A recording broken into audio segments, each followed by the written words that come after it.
കോട്ടയത്തെ സംബന്ധിച്ച് കേരള കോൺഗ്രസുകളുടെ ഒരു വല്ലാത്ത മത്സരം എന്ന് പറഞ്ഞാൽ ഞങ്ങളാണ് യഥാർത്ഥ കേരള കോൺഗ്രസ് എന്ന് തെളിയിക്കാനുള്ള മത്സരം നടക്കുന്നു. മാണി സാറിന്റെ ലെഗസി എൻ്റെ ഒപ്പം ഭദ്രമാണെന്ന് തെളിയിക്കാനുള്ള വലിയ ടാസ്ക് ജോസ് കെ മാണി ഏറ്റെടുക്കുന്നു.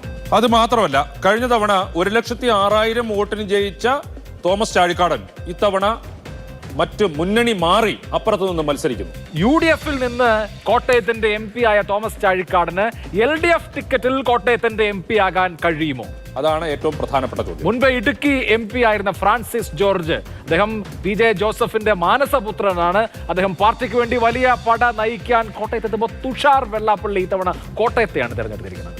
നമുക്ക് റിസൾട്ടിലേക്ക് പോയാലോ? ശരി, ഇനിയിപ്പോ ഒരുപാട് വലിയ ഇൻട്രോയുടെ ആവശ്യമില്ല ഇക്കാര്യത്തിൽ. നമുക്ക് പെട്ടെന്ന് തന്നെ റിസൾട്ടിലേക്ക് പോകാമെന്ന് തോന്നുന്നു. നിയമസഭയിൽ ഏതാണ്ട് 29,000 വോട്ടിന്റെ ഭൂരിപക്ഷം മാത്രമേ LDF-നുള്ളൂ. കഴിഞ്ഞ തവണ UDF വലിയ നേട്ടം, വിജയം ഇവിടെ നേടിയതുമാണ്. തീർച്ചയായിട്ടും UDF-നെ സംബന്ധിച്ച് UDF-ന്റെ പ്രധാനപ്പെട്ട ചില ഏരിയകൾ അടങ്ങിയിട്ടുള്ള മണ്ഡലമാണ്. നമുക്ക് റിസൾട്ടിലേക്ക് ഒന്ന് വന്നാൽ വരൂ. റിസൾട്ടിലേക്ക് നോക്കുമ്പോൾ നോക്കൂ, ഒരൊറ്റ പെർസെന്റേജിന് മുന്നിലാണ് ഫ്രാൻസിസ് ജോർജ്. തോമസ് ചാഴിക്കാടൻ എന്ന സിറ്റിംഗ് MP-യേക്കാൾ 1 പോയിന്റിന് മുൻപിലാണ്. എന്ന് പറഞ്ഞാൽ ഇഞ്ചോടിഞ്ച്. ഇത് ഒരു ഡയറക്റ്റ് ഫൈറ്റ് ആണ്. ശരിക്കും കോട്ടയത്തിന്റെ ഇത്തവണത്തെ ഫൈറ്റ് ബൈപോളാർ എന്ന് പറയാം.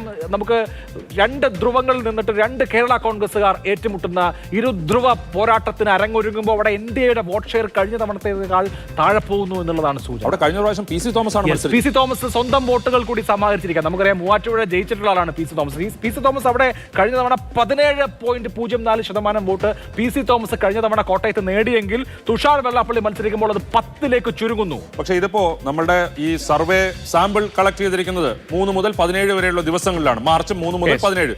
ഇനിയും സ്ഥാനാർത്ഥികൾ മത്സരരംഗത്ത് ഇറങ്ങി കൂടുതൽ കാര്യങ്ങൾ മെച്ചപ്പെടുത്തേണ്ടതുണ്ട്. എല്ലാ സ്ഥാനാർത്ഥികളെ സാമ്പിൾ കളക്ഷന്റെ അവസാന ദിവസങ്ങളിൽ മാത്രമാണ് തുഷാർ കളത്തിലേക്ക് വന്നത് പോലും. ഏറ്റവും പ്രധാനപ്പെട്ട കാര്യം കോട്ടയത്ത് ഇഞ്ചോടിഞ്ച് പോരാട്ടം നടക്കുന്നു എന്നുള്ളതാണ്. Neck and neck fight. Kottayam ഒരല്പം മുൻപിൽ, ഒരു പൊട്ടിക്ക് മുന്നിൽ ഫ്രാൻസിസ് ജോർജ്. അതാണ് കോട്ടയം.